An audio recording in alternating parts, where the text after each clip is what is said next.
আলহামদুলিল্লাহ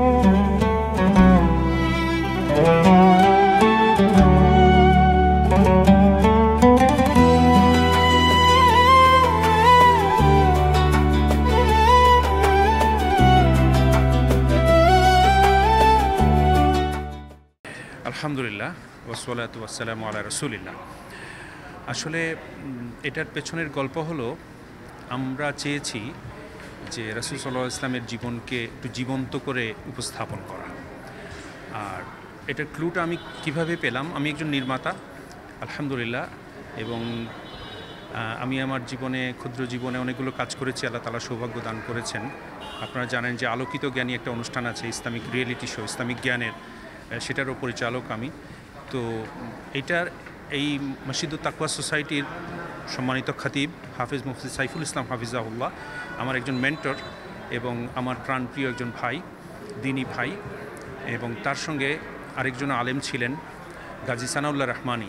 তারা দুজন মিলে আমাকে জিনিসটা শেয়ার করলেন কিছুদিন পূর্বে।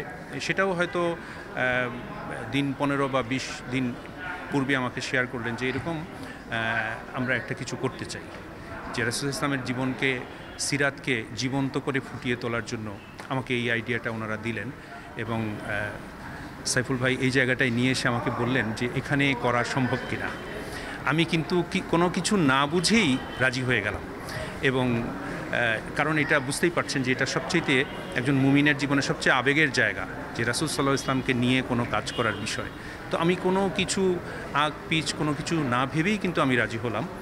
কিন্তু পরবর্তীতে যখন কাজে হাত দিলাম তখন বুঝতে পারলাম যে সুবহানাল্লাহ, এটা তো গভীর সমুদ্র।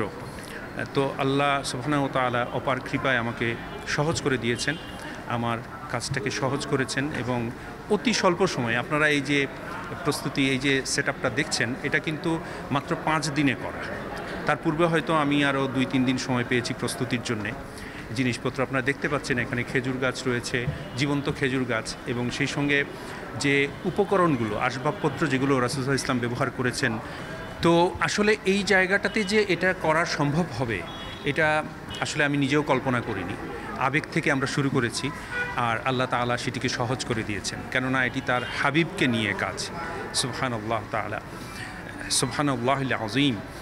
তো এখানে দেখতে পাচ্ছেন যে সজীব, মানে লাইভ খেজুর গাছ। তাছাড়া আরও চ্যালেঞ্জিং বিষয় ছিল যে আসবাবপত্রগুলো যেগুলো রাসূল সাল্লাল্লাহু আলাইহি ওয়াসাল্লাম ব্যবহার করেছেন, আমাদের মায়েরা ব্যবহার করেছেন, তারপরে ফাতিমা তুজ-জাহরা রাদিয়াল্লাহু আনহা তিনি ব্যবহার করেছেন, সেগুলোর কাছাকাছি, সেগুলোর প্রতীকী উপস্থাপন, এটা কিন্তু খুবই আমাকে অনেক স্টাডি করতে হয়েছে, অনেকগুলো ক্রস চেকিং করতে হয়েছে।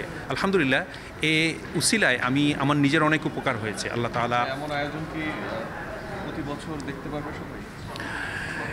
ইনশাআল্লাহ, এটা তো বাংলাদেশেই প্রথম হলো আমাদের জানা মতে, এরকম করে উপস্থাপিত হয়নি।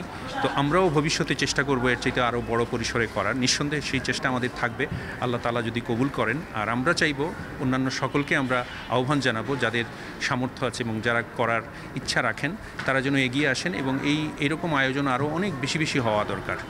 আমাদের যে অভিজ্ঞতাটুকু হলো, আমাদের সাথে যোগাযোগ করলে আমরাও আমাদের সর্বোচ্চ সহায়তা করার চেষ্টা করব ইনশাআল্লাহ তাআলা।